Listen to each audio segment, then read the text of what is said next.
Hi, everybody. Welcome back to the Inspire Health podcast. And we're continuing on with our series on creating New Earth, a collaborative mission. And today we're going to have a roundtable discussion. So we couldn't just fine tune this to one guest, so we had to bring on all of them. And this is around a concept that Tay and I recently came across on private membership associations, private health associations, and we just wanted to start to dive into this more. And like we have said to everybody in the past, we are on our own exploration, and we invite all of you guys to join along with us. Find what resonates. The whole idea is that if you come across things that resonate, check it out. Do your own work, do your due diligence, do what you need to do to figure it out in more depth. We're taking you along this ride with us, and if it doesn't resonate, put it to the side. But that's what we do here. So today we wanted to learn more about this because it's been a big topic with all of the regulations that have been going on, particularly in Canada. Particularly around regulated health professions that are going to be enacted next year. Stuff that's come up around the Bill C-47 recently with all of the stuff around the natural health product industry. Lots of regulations and I think government overreach and whatnot, and likely going to create a lot of changes with the way natural health practitioners can function and practice. So this came up as another option on a way to explore how you can actually practice in the way that you feel is in the highest good for yourself and for your patients or your clients. And so we wanted to dive into it and talk to some people that have been teaching this and that have been actually implementing it and get their feedback. And so let's dive into it. We've got Laura Jane with us, we've got Alan, and we've got Ariane and Stefan. And we're gonna just open this up, start it off, and then we'll kind of kick it out from there. And if you guys have any questions around this, please forward them back to us, because we can even pull something together again to maybe pull everybody back at some point and answer some of these questions for you. That might be a really good idea as well. So Laura Jane, why don't we start off with you? Why don't you give a little introduction of yourself, and then we'll jump into what are these PMAs or these private health associations? Or private member associations. Great. Thank you. And it's an honor to be here, Jason and Taya. I just am thrilled to bits. I'm Laura Jane. I actually am living in Cochrane, Alberta. And I came to be a PMA facilitator through LifeForce Canada. I joined LifeForce Canada a few years ago, and it's basically was co-founded by Karen Klassen and Sandra Quinn with the mission to truly help men and women to escape the matrix, but not escape as in running for fear, but into understanding and truly knowing who and what you are. So it's really about embracing your sovereignty, embracing your inner knowing, and then bringing that forward without fear of what we're living in. We know that we can't escape by fighting. So we are looking at creating parallel societies. So our mission with LifeForce Canada is really about giving men and women the tools, the knowledge, and the connection with each other to do that. And so that was how I got involved. I'd gone down many rabbit holes looking for something because I knew that things were not right. And so this was where I landed. And I'm very glad I did, because its mission resonates completely with me, because it's really not just about men and women. We are moving into helping communities to set up themselves as sovereign communities outside governmental overreach, governmental interference, and to do that way. So that's where we're going. And part of that is private member associations, which is where I got very interested. I started, well, actually, I don't know when I started to really get involved. I do know that I wanted something, because I had a nursing background, and I knew as we went into COVID that it was a lot of baloney that they were feeding us. It was really not true, that they were not doing anything that was going to help anyone. If anything, it was going to curtail and siphon us all into their disease care system. and to make sure that we eventually were not able to express ourselves, get what we wanted, to be connected to nature or even connected to ourselves. And so and in particular, I was looking at the business models because I have a business background as well. And I thought, well, there has to be something. And I heard about private member associations. I always thought they were things like private golf courses and clubs and all that.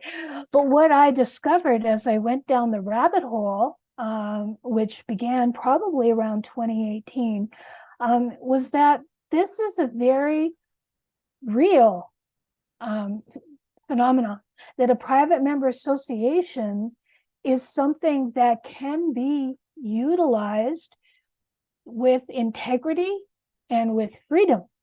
And as long as you know what you're doing and how you're doing it, and you are coming from a place of knowing within and your own sovereignty. And this is what it is. So a private member association is essentially, you know what it is? It's really a business model to help you bring forward your life's passion. It's about visualizing, bringing that forward, being of service to mankind. And I first learned about it. I enrolled with David Edwards' course, which was great. He's sort of considered the father of it, although it's ancient. Private member associations have been around since the 1500s. We just was hidden like everything else from us, So I studied with David Edwards, and he's the founder of PMA Power, but he's based in the States, and he was a former lawyer. So when I first started learning PMAs, there had statutes, and we were talking about the Universal, Human Rights Declaration, talking about the ICCR, the International Covenant of Civil and Political Rights, and all of that. And I thought, okay, well, that's very interesting. I'm not sure how that fits with what I was learning about natural law, even though it said it was natural law. And then what I found was that it was very American. It focused a lot on Constitution. It focused a lot on what they use in the States. And I thought, well, that's not resonating well with me. It's not something that we would use here. So then I got in and I found a Canadian PMA advisor who had studied under David Edwards. So I joined Jackie's PMA and I started to learn more. Now, she was very biblical based, as well as still stating statutes and all of the covenants. And so I was with Jackie for quite a while. I still am, actually. And a great PMA, really focused on, she has an incredible history, but she's focused very much on the farming, agriculture, and bringing together that area. And so then a little bit later, I started just doing my own information. And I said, you know what? As I learned about natural law and as I saw how it would apply, I said, this is the answer, because this is where we truly are standing in our own authority. We are not within any other governmental overreach. We are truly living in the private. So as a result, Karen came to me because I talked about what I had learned. And she says, okay, so when are you teaching the course? And so I thought, oh, I guess I'm going to put my knowledge to use. So I created the course, and the course has a component where we actually look at your whole PMA. You envision it. You envision it, and you also have to talk about what it is you truly are giving back. What service are you doing for mankind? It is truly your soul's calling when you go into a PMA. And so when I created the course, I first went through that. So that's part of the course. That's pretty much the first day. And then the second part is really looking at the paperwork. And the paperwork is necessary so that, for two reasons. Number one, it reinforces within you your own power. It reinforces within you what you're doing by inviting these men and women to come into your PMA and to use your service. And the second, and so that's the second one, it helps you stand in that. Plus, if you ever are challenged by a government agent or authority, you have your paperwork in place, which you comprehend completely, and you then are able to basically stand in your own authority and not stand in fear of authority at your doorstep. And that is first and foremost the thing you have to learn, is that they have no authority over us and we have given it away. Well, this course, we're taking it all back, which means when we have our business model, it is our business. It is our private business. It is none of their business. So when you go into a PMA, you aren't looking at statutes, you aren't looking at regulation, but you also are not carrying a title. So if you are a doctor and you open a PMA, you're not opening it as a doctor. That is a title. You are opening it as a man or woman who has knowledge, expertise, and information to share in service to others to bring in their health and to help them to get healthier and to maintain health. And that's why we're doing it. So PMAs are quite powerful. And the one thing that we have discovered is that there has been very few PMA challenges in Canada. Predominantly with our PMAs, the ones that we're using through Life Force Canada, we're actually, because we're based on natural law, we aren't quoting statutes and we aren't going into court. The first thing we teach is stay out of court. Don't go into court. You know, the police come knocking on the door, don't answer. You don't have to. That's a fallacy. You don't have to do that. You know, so that's the first thing. But the other thing is they have not been able to really bring a PMA into court.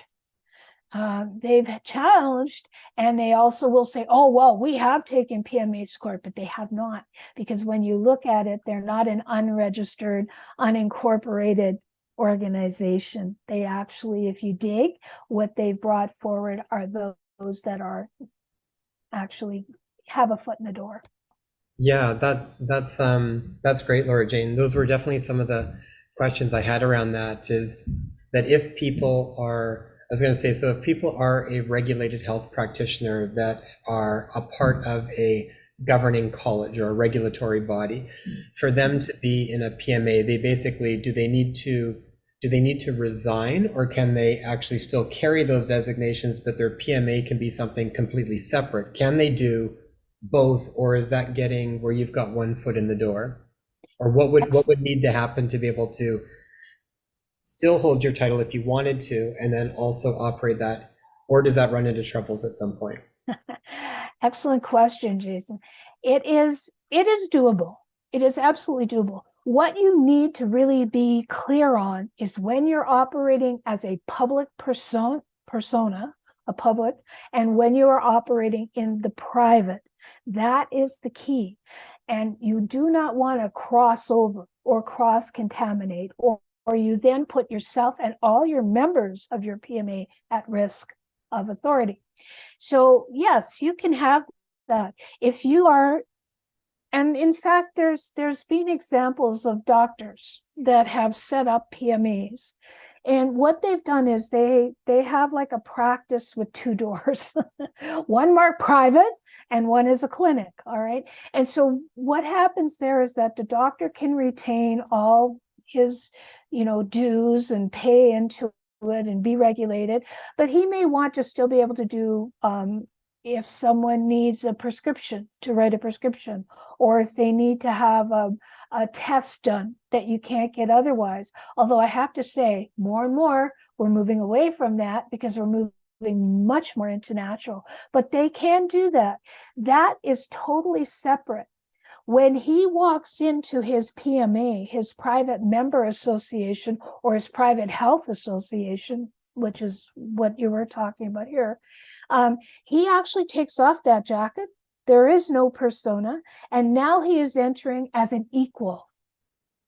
And there is no need for certification or any of those overreach. He is now in a place where he pays no dues.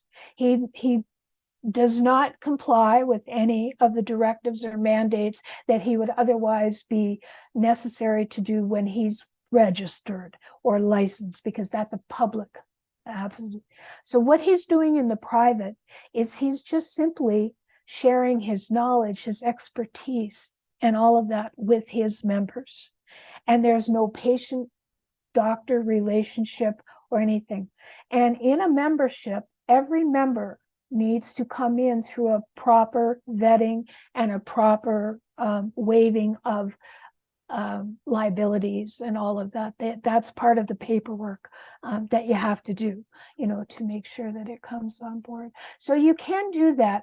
The only thing is that it can get blurry, and you have to be very separate, because if, like, these crazy regulations and they come down on a doctor, if he hasn't kept it or she hasn't kept it totally separate and bled over, they will then have an avenue into a formerly private member association. And that's what we call commingling. And you don't want to do that. Not a good plan.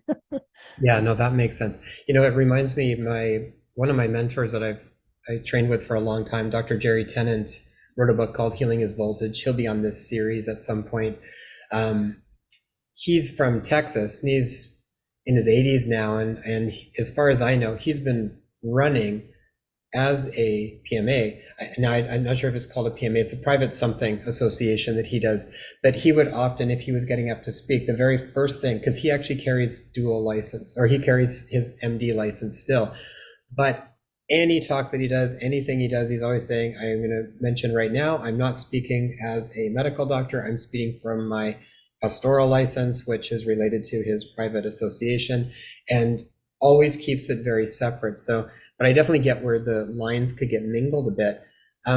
One question I have is for people that are, so say a practitioner decides to stop being regulated. If they want to resign, they don't want to practice that anymore. How does that work in a PMA for, say, quote unquote, restricted acts that usually require you to have a specific designation to perform? So say something like, maybe someone was a doctor and now they're going to work in a PMA. They don't want to practice as a regulated professional anymore that way. They want to do it more as a PMA.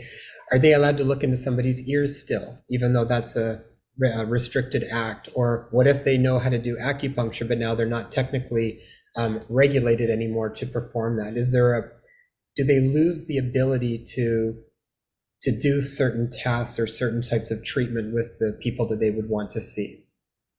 Good question. In fact, they lose nothing. All they lose is government mandate and overreach. When they are in their private practice, their private member association, they are dealing one-on-one, man to man, woman to woman, man to woman, whatever. Remember, they are not dealing with patients. They are dealing with those, and the experience and the knowledge that they have, they're going to utilize. And that's why your members are joining you. That's part of your benefits. So if you know and you've learned how to look into an ear to see what the problem is, and you have an otoscope, then go for it. Why would you not do that? Remember, everything that's done in a private member association is private. It is confidential. It is only for members.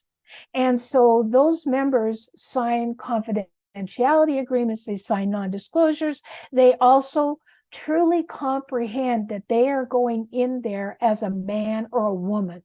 There is no title and there is no liability.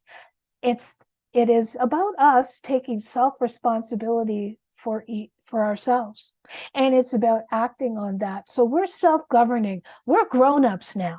This is what a PMA is, going from being that adult, that child where we always had to seek permission, and doctors were, I remember when I was nursing, we used to spell doctor G-O-D. And so that is kind of what we're taking away. We're saying, no, this is a man or a woman who have some fantastic skills and have a true calling to be of service in this area. Why would we restrict them? Why would we demand? But we also will only go to them if we truly believe that they will do it. And that is my choice. I voluntarily go into a PMA. It's not like a healthcare system where you kind of get shuffled off. You don't have choice. Here it's voluntary and it is a choice. Mm. Did that answer your question? Yeah, that totally does. So the only reason why, say, a doctor would lose prescription rights because they would have to then be telling the person to go back into the system outside of the engagement with just man to man, woman to woman, woman to man, whatever, but as an individual person. So they would lose their prescription rights because then they would have to go back in. Or if they had to send them back to a government lab or something like that to get testing. But if they were to operate through private labs, which you can access, most people now, personally, I use different private labs for different testing for things if I need to. That would be okay though. So you could use that because that's done privately. It's not back in the system. So as long as you're not crossing back over into the system, then you can do whatever it is that you are trained to do. Yeah. And you can also refer, your man or woman that you're in your PMA, you can refer them to the public. You just have to be very clear that I'm referring you into the public, that this is no longer, within our PMA. And that's one. The other thing I'm finding is that most of the doctors in particular that are moving into PMA are going back to natural. They're really looking at the natural medicines. They're looking at food as medicine. They're looking at energy medicines. And if you did acupuncture in your doctor's practice, you can still do acupuncture in your center that you set up as a PMA. There's nothing stopping you from that. Provided you're offering a service that you're trained in, that you at least have the knowledge of, you're not putting your members at risk, so that's important. But the thing about a PMA is that those that initiate PMAs are doing so with huge amounts of integrity. And that is so important, and that's the one thing that I can say about I think I've had about 80 now, 70 or 80 through my courses. I can say that every one of them have strong integrity, and they are self-governing. And they honor that in all the members that they bring into their PME. And I can't think of a better group that I would want to go to, particularly if I'm looking for information for my health. It's very important. Well, this is part of what I really like about this too, is it's like, to do that, you really are setting it up for that reason. And the people that I know that have done it too, that's the general feeling around that. And can you connect PMAs? If I have a PMA, can I connect that to another person's PMA? And then the members that come in through my PMA also get the benefits of being connected to another one, and then another one, because I'm almost seeing this as being a way of creating lots of value for people to come in and be sort of exposed to a lot of really high quality care. Yeah, you're absolutely right. And it is important to connect the PMEs. And so I've done some structure models that I like, and there's an alliance PMA. And in an alliance PMA, it's like a big directory where you would go. But then there's another one called a hub.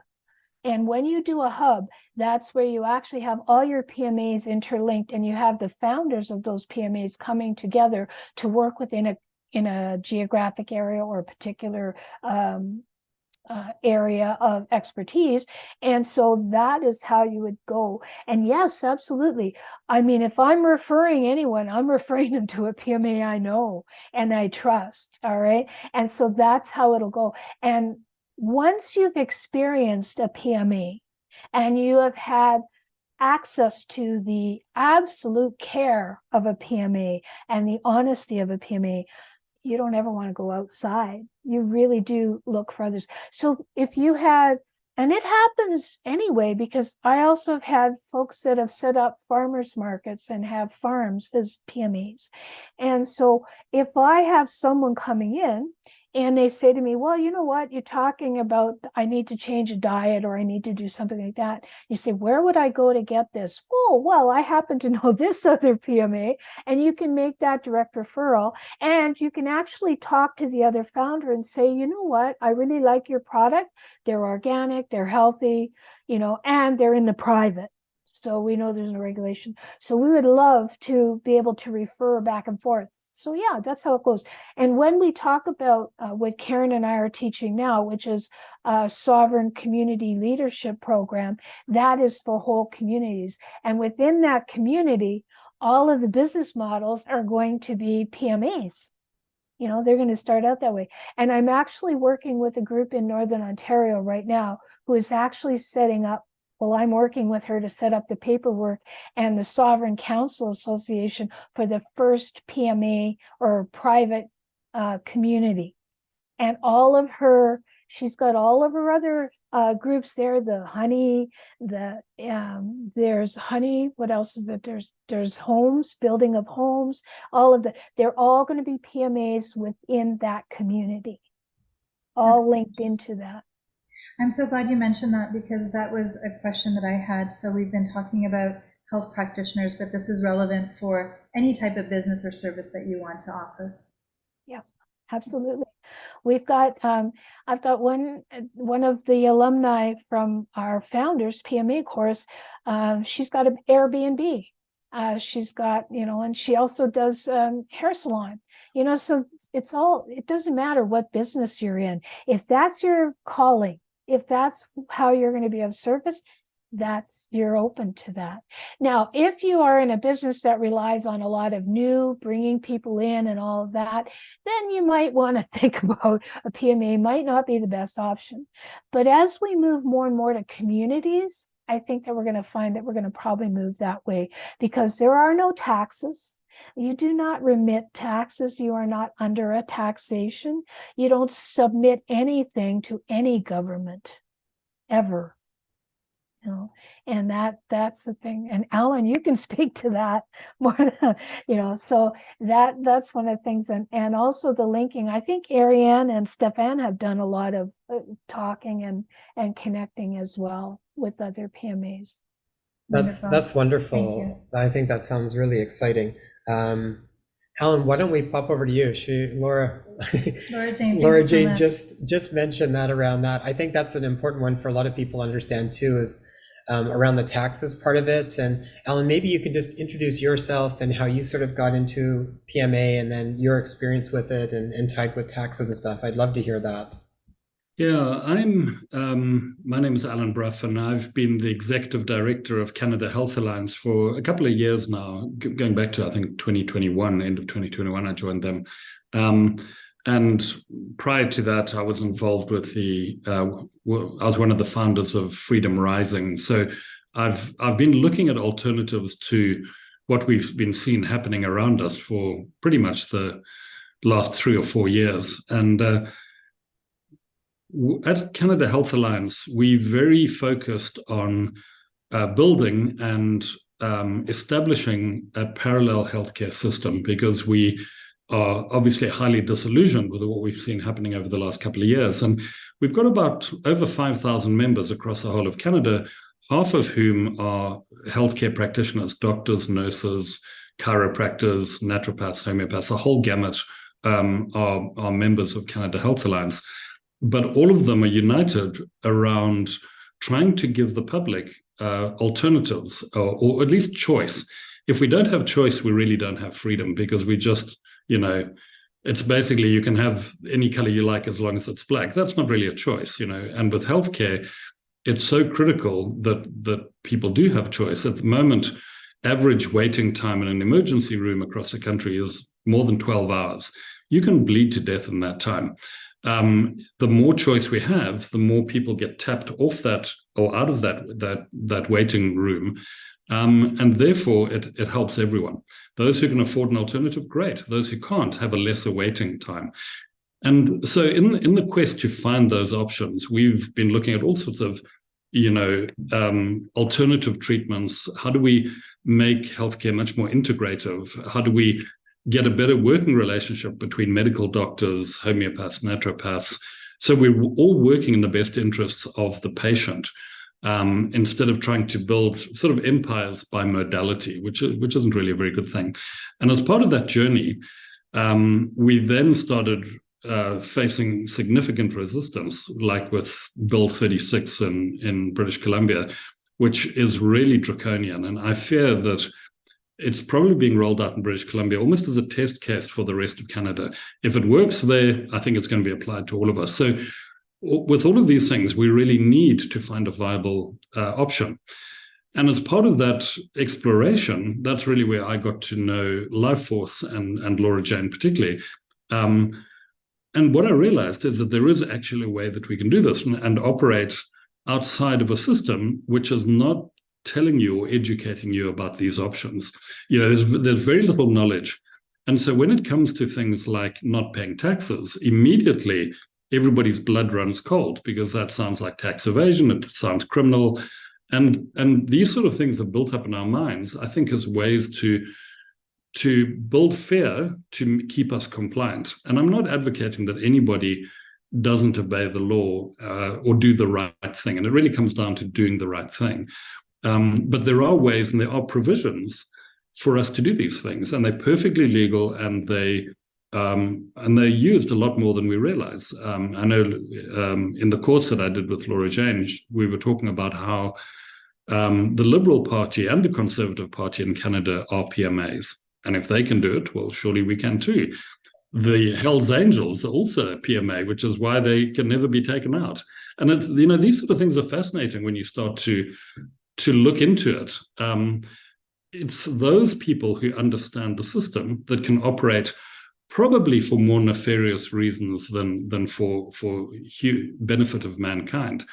But if we can use those systems to benefit society, to benefit our community, to benefit our neighbors, now I think that we're starting to look at not just building a parallel healthcare system, which is my particular focus, but building a better, more healthy, more vibrant community, because we will be building the foundation of the next age. And we are the privileged ones to do that. And this, I think, is a key way for us to do that. So going back to your question about taxation and that sort of thing, as I say, it's not something that I talk about too often to people that don't really understand PMAs, because I think that it immediately builds a negative perception. And I think that just tells us how this whole issue has been politicized to try and make people less enthusiastic to look into it, because immediately you feel like a criminal if you're going to do something like that. And there is an advantage in not paying tax, obviously, because you've got more cash flow for your business, but you've got to abide by the rules. So if you're not paying tax, you can't really claim benefits of taxation. You can't be part of a system which you've chosen not to be part of. You can't say, well, I'm expecting all of these services that you would as a normal tax-paying sort of business. And you've got to understand the differences. You've got to actually be prepared to be more independent and not to encroach on a system which you've turned your own back on. So while you don't have to pay tax, you must also abide by the rules. And that's my first advice for people around that. But I think this is almost the loophole that we can start to establish commercial activity which builds cash flow, if I could use a term, on our side of the fence. Because we actually ultimately have two societies and two economies. And the old economy is very big, and it drains money from our side of the fence. We need to turn that around. We need to have business and economic activity on our side of the fence that draws cash and money and reserves from the old established system. And the reason why we need to do that is that I always like to learn the lessons of history. If we think about what happened after the Soviet Union collapsed, there was 10 years of perestroika, as they called it, but it was actually just 10 years of turmoil, because the old system collapsed too quickly and nobody had new systems or a new economy in place to be able to sustain themselves. And by opening PMAs and being able to do business that is right and fit for our community and for our vision of the future, it's enabling us to survive that period of perestroika. People died of starvation in those 10 years between, the late 1980s, 1990s in the ex-Soviet Union. And we need to just be prepared and ready to be able to legally do commercial activity without going into that sort of turmoil. At the end of the day, if you survive that turmoil, we will build a better world and we will have a better environment. But I think that you've got to keep your eye on the benefits and abide by the rules. Because in the death throes of an old system, it becomes more draconian. And that's the phase that we're going into now, I think. Yeah, that was brilliant, Ellen. Beautiful. That is amazing that the Liberal Party is a PMA and that the Hells Angels are a PMA. No kidding. That makes so much sense. Honestly, this is what I think is so funny. It's like when you hear these things, it's kind of like, oh, what is that? That sounds kind of, it's like these things have been done for a while and by people that really know what they're doing with them, obviously. But this is what I think is so fascinating about this time, is it feels like it's like this information is kind of becoming more widely available. And I think people are in a place where they are getting more and more comfortable to step into the ownership of that. Because it goes right hand in hand with that self-responsibility. And this is what we talk about being sovereign. It's like, okay, that means on a lot of different aspects of that. So if you're ready to do that, then this might appeal to you. If that doesn't feel and you want somebody else to deal with it for you, then they'll be happy to kind of take care of it for you. But to me, what I feel like is going on with, particularly with health right now, is it's literally going to become impossible to practice in the way that most practitioners, I think, really do feel is in the highest good for their patients in the current model. It's just going to get too limiting and too restrictive. So when you're talking about creating a parallel way of doing things, that makes a lot of sense to me personally, and I know hundreds of other practitioners that are feeling that same way, but they're just scared because they don't know what the other options can look like. I agree with you 100%. And I think that if you're operating in British Columbia with Bill 36, I don't think Bill 36 will last because it is really just too draconian. I think there's enough pushback that it will actually be repealed in the end. But we've just got to make sure that we don't have livelihoods destroyed. And I think the lesson that we've all learned through 2020, 2021, 2022, where non-essential businesses, the first thing that happened in 2020, non-essential businesses were closed. Well, every business is essential to the person who's making a livelihood from it. So I don't want to go back into that position. I don't want to risk my livelihood on the whim of some politician who doesn't really understand my business or what I'm doing. It was just a blanket ruling, which in hindsight we know was just hugely damaging to the national economy. And to make sure that doesn't happen again, I think the PMAs are the option to go. But never mind what happened then. I mean, I think healthcare practitioners in British Columbia with Bill 36 are under massive threat. And it's the only way that I think that you can continue to operate. And again, I often wonder, what was the commercial activity like in really hard times, like the medieval times and that sort of thing, where you had despotic fiefdoms and local, barons who just sort of raped and pillaged the local population. You had to work outside the system. You had to find ways of keeping yourself alive. And when humans are put under immense pressure, we're quite innovative in terms of finding options. And I think the pressure that we've been under for the last 3 years is almost bringing out remarkable creativity to protect and to grow our livelihoods, not just to survive, but to actually prosper.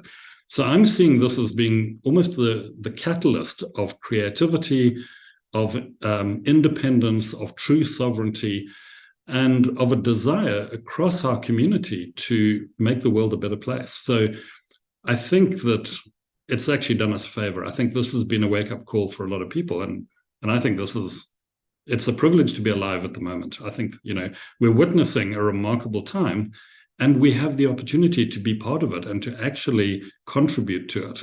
We're no longer just citizens of a country that's got 40 million people, we're actually players in this game. We can influence the outcome, and I think it's a remarkable time. Yeah, I totally agree with you, Alan. I think that it's fascinating right now, and I remember even back in 2022 when I chose to resign from the College of Naturopathic Doctors in Ontario, and I remember saying to Taya, at a certain point, it's just because it was just, every time I think about it, it just felt way too uncomfortable, stressful, and I didn't want to support it anymore. That was a part of it, is I just didn't want to support, I didn't want to pay dues to them. I wasn't comfortable with what they were sort of mandating on the profession. And I remember saying to Tay, I feel like at some point it's all going to change, and we'll have something that'll be like this sort of communion of like allied health professionals that will all be able to kind of interact, that won't necessarily have to have their titles and all the different things, and just be able to really make it patient-centered. We did a conversation just the other day with Dr. Jacqueline Hobbs, Oracle girl, who's brilliant, and really was a really amazing conversation. But part of what we talked about was that it's really switching gears, and the idea is that the focus becomes on the bonds of affection. That's number one. So it starts there. And so when Laura Jane, when you're talking about just the integrity that goes into even wanting to build something like this and create that, and the members, and it's like there's a relationship involved in all of that, and that's sort of number one before then even sort of figuring out how that's going to work. But that's kind of where the heart's at to begin it all. And there's a very different way of doing business. For me, just to finish what you were saying there, that's why I love being in the healthcare field, because we are facing a tsunami of pain, disease, illness, chronic conditions across the board springing up everywhere. And if we can find a way of operating through PMAs in a way that we can continue to provide a service, we need to help these people. We need to help our neighbors, friends, and the community around us, because there's such a real problem. And so many people went into nursing or became doctors because they were passionate about helping people. They wanted to help. This is the thing that really drove them when they went to university to study nursing, etc. And they've become so jaded and so disillusioned because it's just a political game. They're told what to say. They don't have an opinion. If they know what's good for the patient, they're not even allowed to talk about it. These sort of things, or a PMA, I think, allow people to walk away from those sort of things and to be able to deliver a service that is really for the good of the community. So the PMA that I've set up is actually, we have opened a scalar energy lounge, which is really looking at immersing people in scalar energy. I hesitate to use the term healing, but scalar energy to basically recharge people's bodies and boost their body's ability to self-heal. And these sort of things haven't been embraced by the allopathic system. The old colleges and the old provincial health services and that sort of thing don't want competition. They've been benefiting from a monopoly for a long time. And I think that this is the cusp of a whole new dawn of healthcare, actually, which is very exciting. Yeah, I think so too. And I think people are wanting more because they're also experiencing the limitations of the current system, and they want something different. So you put more restrictions on that when the desire is to have something very different, something's gonna combust at some point. Ariane and Stefan, welcome over here too. Thanks for sitting in the background there. Now you guys are practitioners, and I would love to get a little intro on you guys and just your experience actually working with clients and in this whole experience, and when you transferred over from what you used to do and how you kind of set it up as a PMA. So let me pass it over to you guys. Thank you. Ladies first. So it's really interesting that we're talking about the Western medical system and how it's on its deathbed, essentially. I'm hearing you speak, Ellen, and I'm hearing you speak, LJ. And I have about 20 years teaching in the field of holistic health. And I have a lot of expertise in the energetics. So working with deep somatic work, helping people with unresolved trauma, multi-generational trauma, with chronic issues in their body, and assisting individuals and going to the root of the illness rather than the symptoms and putting band-aids on the symptoms and expecting it to heal.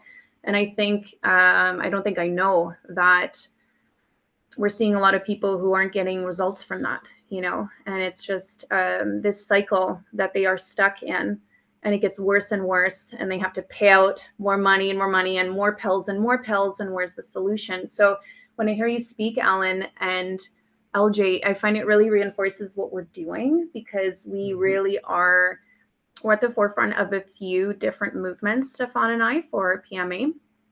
One of them is assisting people in going to the origins of their health, the origins of their illness, I do this through deep somatic energetic work, and Stefan does this through myofascial, as a myofascial practitioner and movement therapist.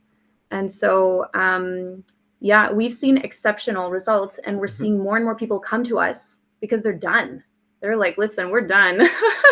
We're just done with what's going on out there, and we want to genuinely go to the root of what's going on. And so, I don't know if you wanted to jump into that. Oh yeah, absolutely. So talking about the dovetail transition process, we were part of the inaugural course that LJ put together, which was back in November. And coming up to the end of October, or actually coming up to the end of November, I had my business license was coming up and was due for new renewal. And it's also around that time there was a bill coming through, which eventually passed, that made it so that client records need to be overturned to government authority on demand. And that didn't sit well with me. I want to know that when I'm working with someone, that they can have solace in knowing that whatever we're working through is going to be kept private and confidential. And I don't want to have to overturn it on demand to some other authority. And so these two factors really served as a catalyst for us to start to look at establishing our PMAs, and also was a catalyst in us setting it up so quickly. So February 1st is when we kicked it off. And we haven't really looked back. There have been a lot of interesting nuances that we have to navigate, new neural pathways that we have to establish, because the vocabulary has to change. And so there's a big education process with the people that come on board, letting them know that, okay, this is not a practitioner-client relationship or patient relationship. You are now coming in as a man or woman, and we're seeing each other as members. Okay.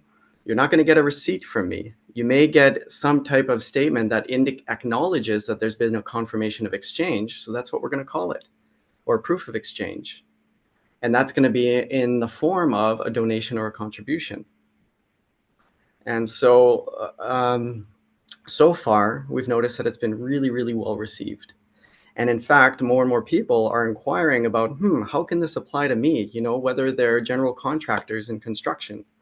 So I think we've had quite a few people now from our community, we're based in the Comox Valley, enter into the Life Force Canada's courses, because I think you've done 4 now, if I'm not mistaken. Yeah. So it's really nice to see that there's a growing interest and momentum with this. And so certainly some of our next steps will involve being a hub for PMAs. Yeah. And some of the affiliations Ariane was alluding to actually extend into the United States, where a common term they use is private unincorporated association. So we've got the line open there with one set up as a food co-op, where they're selling raw milk and other products there. Yeah, that's really cool. That's I'm pretty sure that's what Dr. Jerry Tennant called his, a private unincorporated association. So that probably makes a lot of sense. What have been some of your challenges? I'd love to know. Other than, figuring out the paperwork and the languaging. I remember we're going to come back to Laura Jane in a moment, because I'd love to speak to you more on the languaging, because that was definitely something that stood out to us when we first spoke with you. But before that, to you guys, Ariane and Stefan, what are some of the challenges that you came across? Yeah, we faced challenges immediately with this situation, because we realized if we are going to speak this language, we are functioning in a different paradigm, like quite literally. and a different paradigm. We are not speaking as these children, not just looking for permission outside from these authorities, but also from each other and also our own relationship with ourselves. Like, we really took this as deeply as we could, because we knew that we would be, leaders. I mean, we just jumped in and we're already having meetings with other, people are interested and mentoring and so forth. So we're like, okay, we really need to let this sink into the deepest level here. So it was difficult. It was difficult on a very personal level, because I have to see myself now no longer as a dead corporation. I'm not this dead corporation. He is not a dead corporation. Everybody we know is no longer this dead corporation. To take those glasses off, because that's how the government and that old dying system sees us. It's literally corporations. Okay, so if I take that off, well, what am I? I'm a living woman. I'm a living woman. He's a living man. Okay, what is that? Okay, we live through and with natural law. Okay, well, what is natural law? Do no harm. Whoa, okay, so we're entering this whole other paradigm. Okay, I don't have to seek permission anymore to live my life, to bring my offerings. And it's not just the deep somatic healing work I do. I'm also looking, and we are looking to essentially take steps to bring living men and women back to sovereign land and build eco-settlements. And we have established very, very strong communities with Russians, our Russian friends, who have over 400 eco-settlements along these lines. And so we've got to speak with them. We've got to get the blueprint from them. We're building relationships. And it's families living on the land. They're reviving the earth. They're restoring the integrity and health of their bodies, their genetics. Like, it's absolutely incredible. So, okay, coming back to the initial thing I was talking about, this is big. Okay, well, we got to let this sink in. And it's like as if the old paradigm kind of wants to come back a little bit. And I'm realizing that this is a massive healing process, everyone. This is big. This isn't just, okay, PMA, I write my bylaws and my constitution and know my vocabulary, I'm ready to go. Whoa, I highly recommend that we really sit with this process and really build those relationships, like deeply, like what does this truly mean for me as a sovereign soul, and building that relationship with sovereign land. It's a completely different life experience. So yeah, we're not going to function anymore as that, with that corporate mindset of like 9 to 5 grind and like, that way of living and being. No, we don't. We're letting go of that blueprint. We're letting go of that, and we're welcoming in something that's far more peaceful, that's far more aligned with nature. And if I could share my experience as we got into the PMA, it's like as if I took this huge, heavy cloak off my back and a huge weight I didn't realize I had. So it must have been a deep subconscious kind of current going on under there. And I couldn't help but notice how much more abundance was coming to us. Remember, once we took that cloak off? And it's like, wait a minute, there is a lot more opportunity coming to us now. We're having a lot more connections with members now, far richer, deeper relationships with people now than we've ever had. And it's like as if that old system kind of imprisons us, and we don't even realize how deep it goes. And so I highly suggest that anyone who's interested in this path really take it to the level of the heart and the spirit, really take it there. And yeah, I don't know if you want to share. Yeah, I've got some things to say too. Yeah. Did you want to ask Carrie Ann about anything she mentioned first before I talk about some of the challenges I've faced? When we spoke with Cal Washington, and when we spoke with Laura Jane as well, I feel like what comes up consistently over and over again is the fact that almost like what we're going through right now is a bit of a esoteric crisis on all levels, on a global scale. And so coming to that spiritual connection is almost inevitable.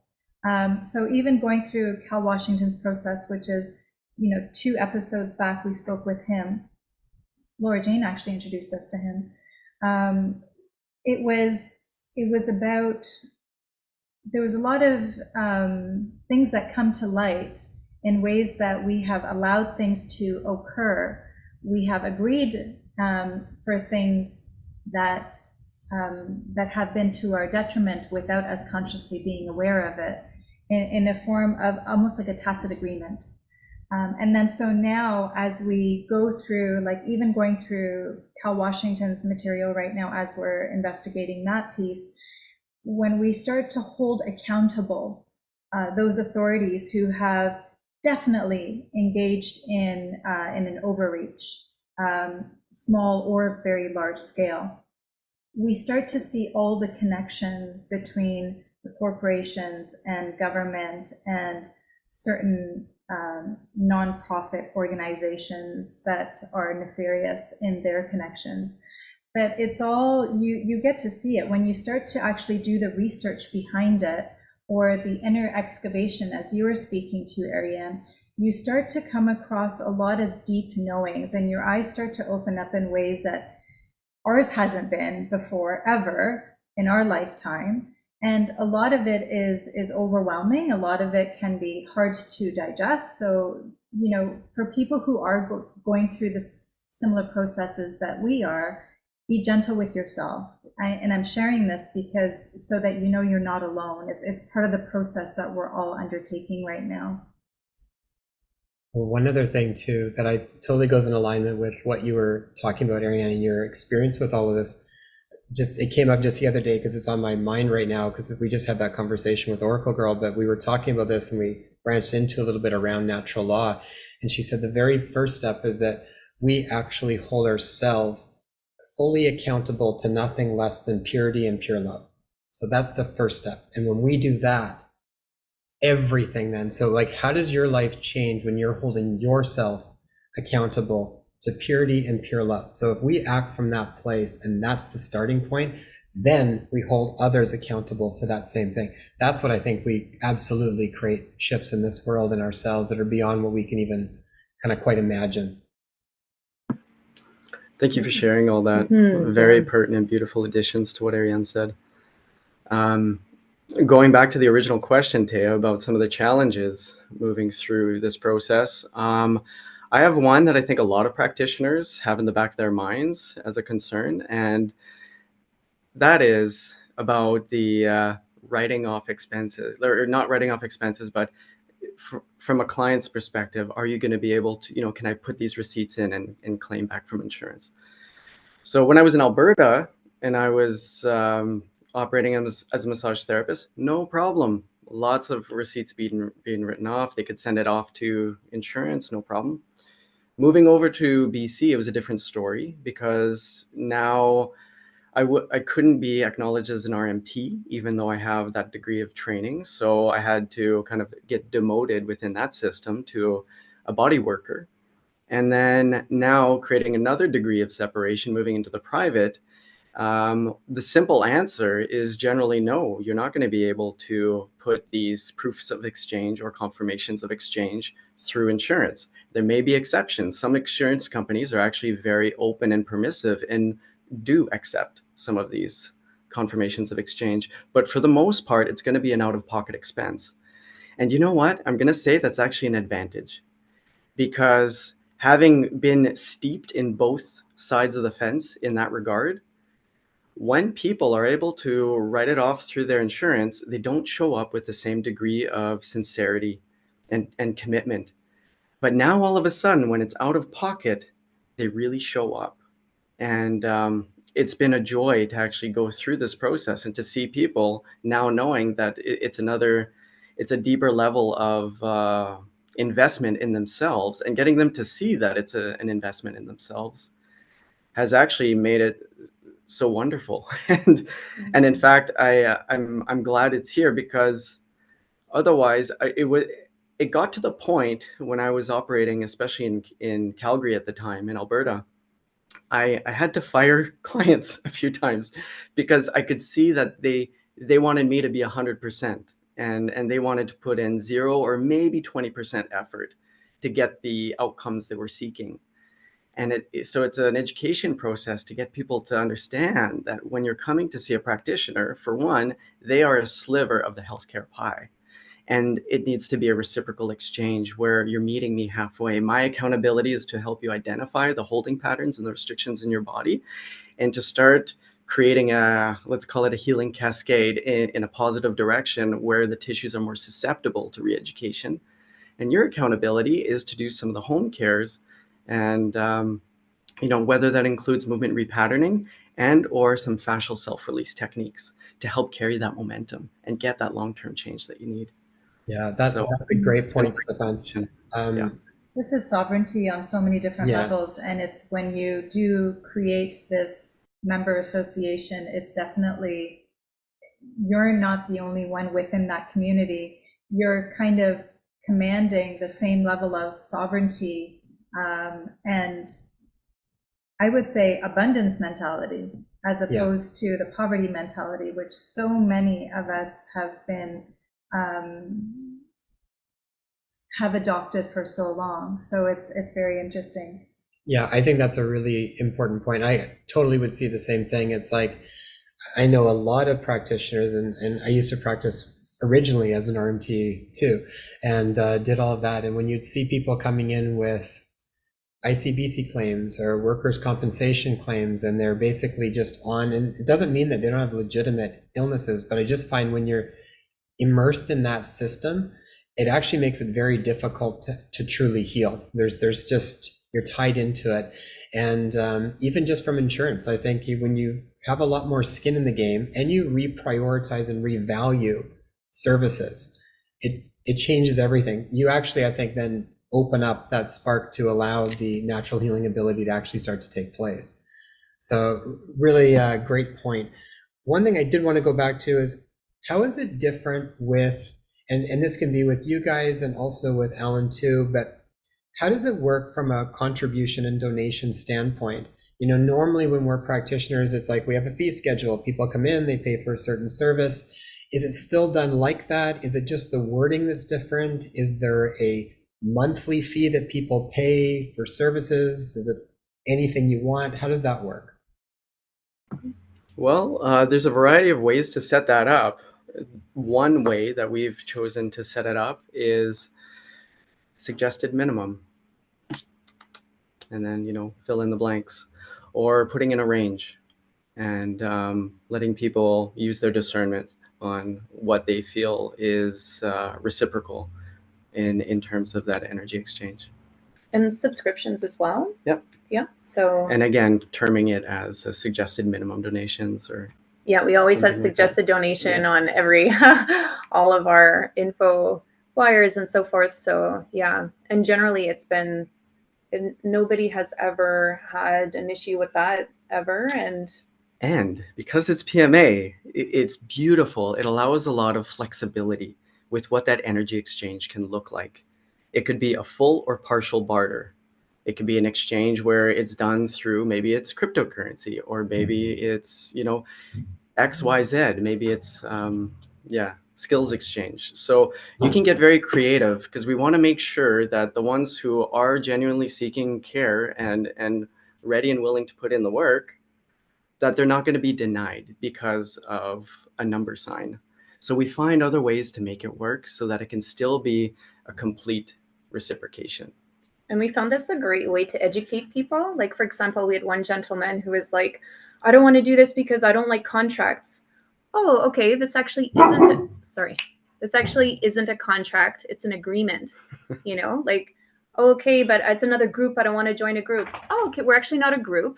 Like to use these opportunities to really educate people and to plant these seeds, So it's been absolutely fantastic.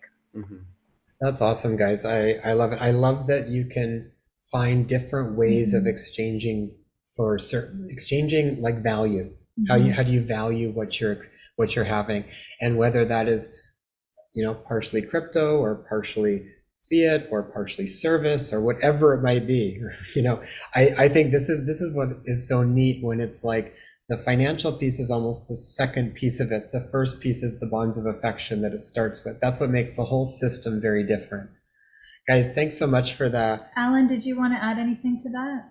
Yeah, I just wanted to say that, as you evolve and grow, there's a lot of pressure to sort of formalize the financial side of things, because it just becomes easier because it's predetermined.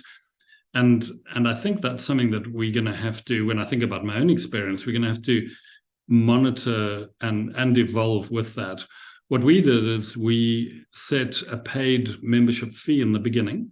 And I think that also, to Stefan's point, really consolidates commitment, but it also helps us justify that it is a private member association. It's not just a social club where people come together. People have paid money to be part of this, and that means that there's a serious commitment. So I think that the upfront fee, and we charge it as a one-off fee. It's not even an annual renewable fee. It's a one-off upfront fee. And then we have probably more of an established fee schedule, but it's only available once you've become a member and paid your membership fee. So it's outside of the public domain, and that's sort of whether that's entirely the right way to do it, I'm not sure. And there is certainly a degree of flexibility in that as well, because we're dealing with people, I think, who have serious conditions and who don't have a lot of money. And of course, we're also outside of the insurance sort of system.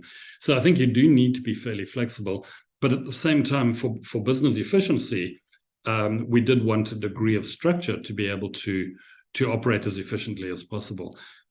So we just kept all of that in the private domain, where on our website, you can't see our rates until you become a signed up member. Then you can access the booking form and see the rates, and then we can talk about it.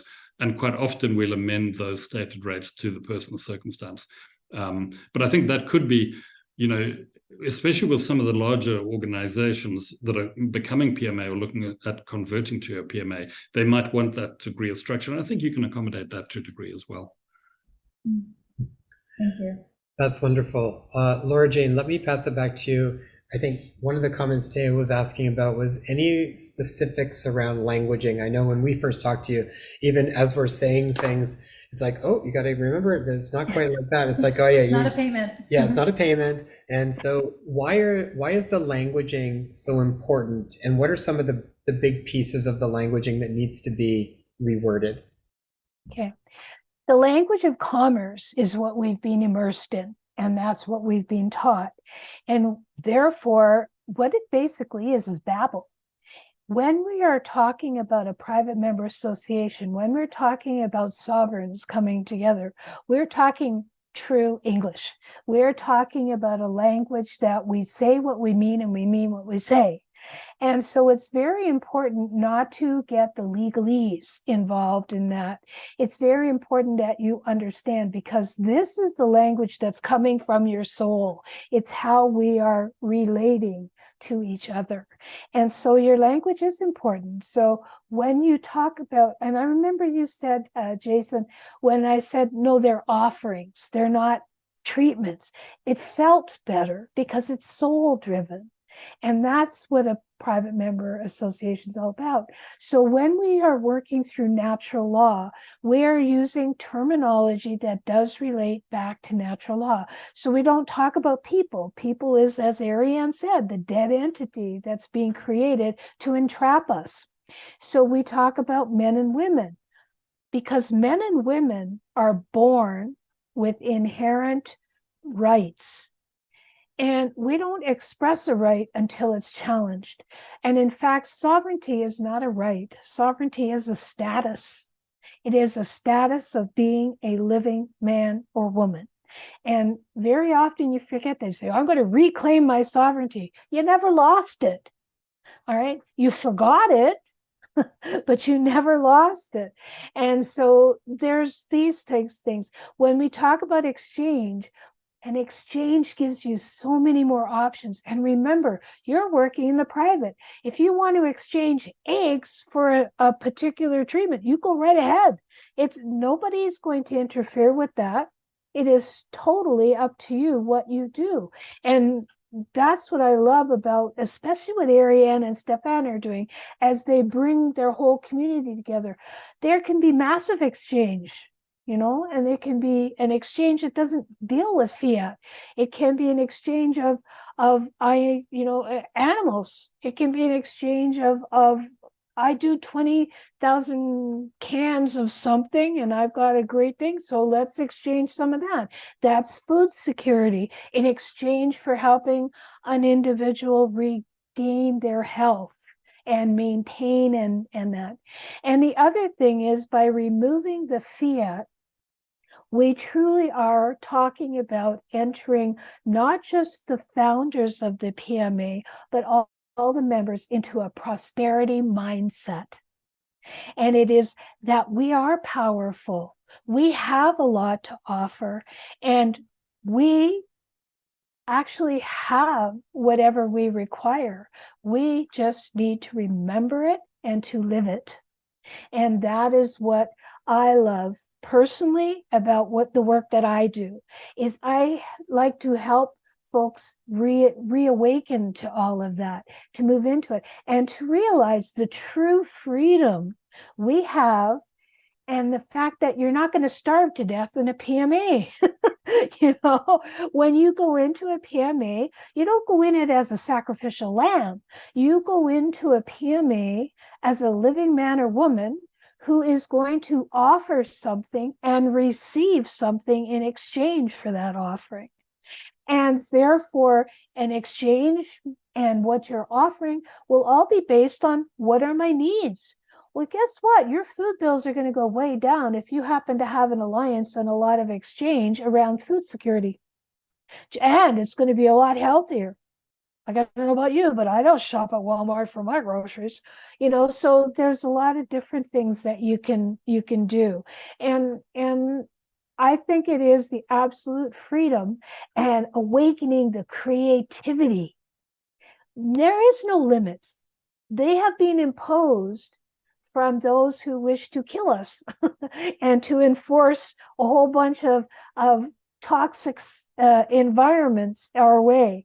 So when you are working in the private and you are actually doing exchange in the private, this is an energy exchange. It's an energy exchange. And it all starts from knowing who and what you are, and knowing what you have to give, and knowing that you are absolutely powerful, completely powerful. And all those that join my PMA family are equally powerful. And so I want to support that in them. So, and with the course we're doing for communities, the whole first day is nothing but learning about who you are and how to stand in your own personal, your own sovereignty, and how to get that status back into you, you know, and to live it, to express it, to experience it. Then the second day, we talk about how to share that within your community. So I don't know if that answered your question, but Yeah, that was very thorough. Thank you so much, Laura Jane. I know that when we spoke with Cal, he had offered I think we had inserted a diagram in there, which was Cal's diagram, but it basically talked about the way in which we conduct ourselves on a legal level currently is on one level, but the common law or the natural law is a realm or jurisdiction above that. Mm-hmm. So I think it's important for people to realize that too, in that it's not a lesser or an equal playing field. It's actually a higher playing field. Well, and I think one of the things where people get, and I know we even looked into some of this stuff several years ago, and it just wasn't feeling together enough. And I know people have sometimes run into troubles with different pieces of this, but this is what I think is coming together more and more, is that it's getting more solidified. It's getting more refined in a way that actually works. Because a lot of times it's like, you have to speak the language and you have to set things up in a very specific way. Just like with Cal, when we talked about the notice of liabilities. I mean, we've mentioned that to people and they're like, oh, we've done notice of liabilities and it didn't do anything. It's like, no, you didn't. You did not do notice of liabilities like this. Mm-hmm. It's like when you start to look at how structured that is and how it is set up in a way that basically is very legal in terms of merchant law, very different scenarios. So even if you've tried different things or you've thought about things and it didn't work, it's like, we're ever changing. You know, you cannot go back on what you once knew and then use that to blanket everything else that comes up. It's like we are in faster than ever right now. I feel like the amount of transitions and changes that are taking place. So again, if this resonates, check it out. Go learn a little bit more. We're not here telling you to do this or that, but if it resonates, that's what you want to follow. And I think that's actually a good message for everybody on anything. It's like, that's where the real magic happens. It's like when you connect in with what it is that inspires you, feels right, goes right inside and excites you, that you get really curious about, check that stuff out. That's what we're here to do. So Laura Jane, if we can speak about how people can get a hold of you if they wanted to learn more or to sign up for the course. Certainly. To sign up for the course, you go to lifeforcecanada.ca, and then it's under courses.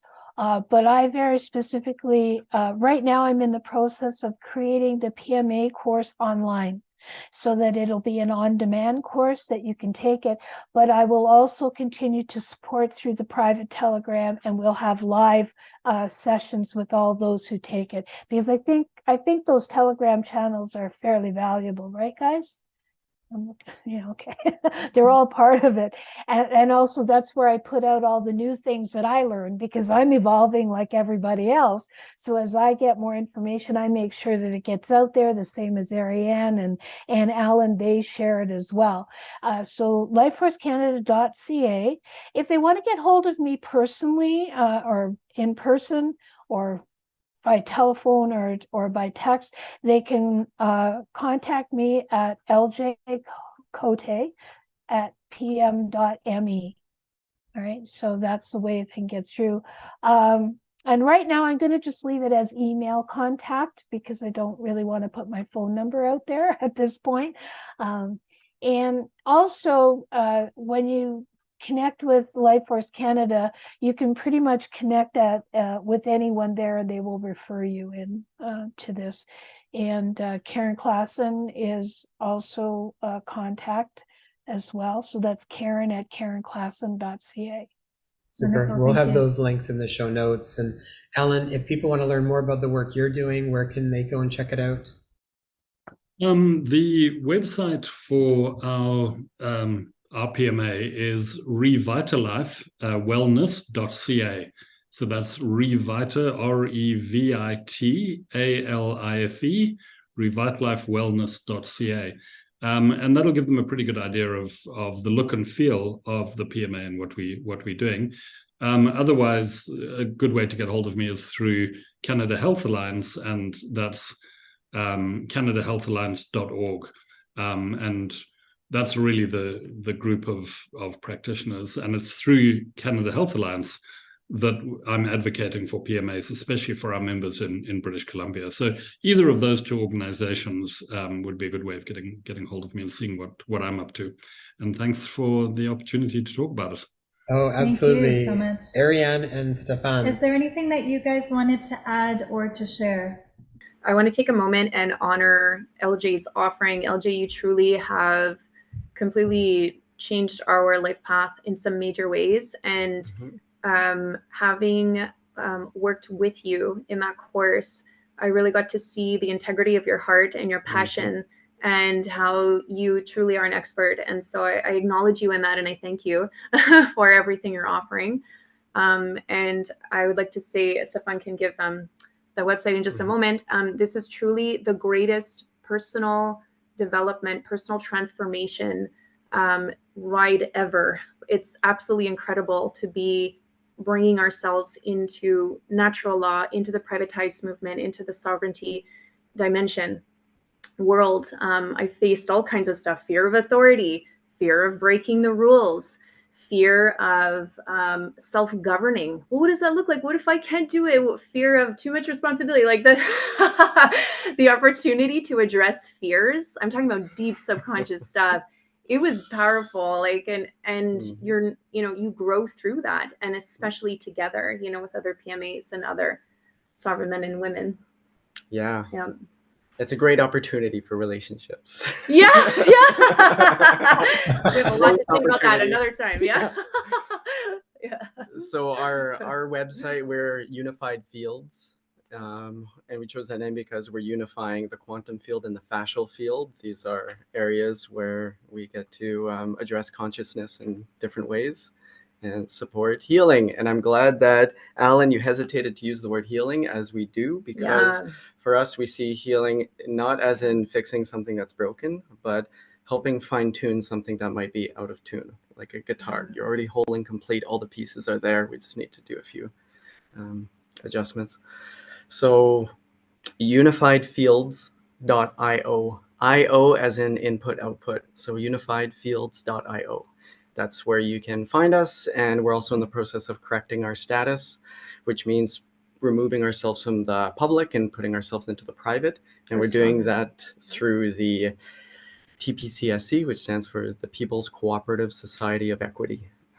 It's another exclusive private membership society, which seems to be similar to some of the steps that Cal Washington has put together as well. So it's nice to know that there's a variety of different avenues that people can seek out to help take these sovereign steps. Well, all right, guys, that was wonderful. I think that's incredibly informative, and I think that's going to give lots of stuff for people to investigate and chew on a little bit, and took it well outside of just the legalities of this small box that we often think of. How do I be able to still do this or that? I totally think that these transitions are for everybody's emergence. We are all going through these different things, and very much like Ariane, you and Stefan talked about, it's like it's going to be, I think, this whole process over the past several years has been pushing and pushing and pushing people more to kind of break out of these boxes that we've been in. And this just, I think, seems to me, it's like I'm always looking for what sort of is in resonance with what I'm already doing in my life. And it's like when this came up, very much in resonance with a lot of what we've already been doing in our life, but now this sort of creates a home to put it and to be able to do these things that we want to be able to do. So, and almost as in like Cal's process for Empower that we had gone through and holding others accountable, it's really interesting because I feel like based on what you guys are describing, you're also holding yourself accountable, and so in how Ariane so eloquently was speaking on earlier. So it's definitely an excavation on all grounds taking place right now. So thank you so much for the generosity of all of you for showing up today and sharing your story. Thank you, Laura Jane, for stepping up and holding space and allowing us all to be educated. And I know that your course is actually so reasonably priced. So anyone who is looking to look at this as an opportunity, just know that it's very reasonable. It's very, very reasonable. And I really thank you for that. And if anybody's still questioning stuff around that, if the Liberal Party's a PMA and the Hells Angels are a PMA, that's got to go somewhere in there. That maybe there's something to it. So anyways, to everybody here, much love to all of the listeners. Thank you for tuning in. Please make sure to share these types of episodes.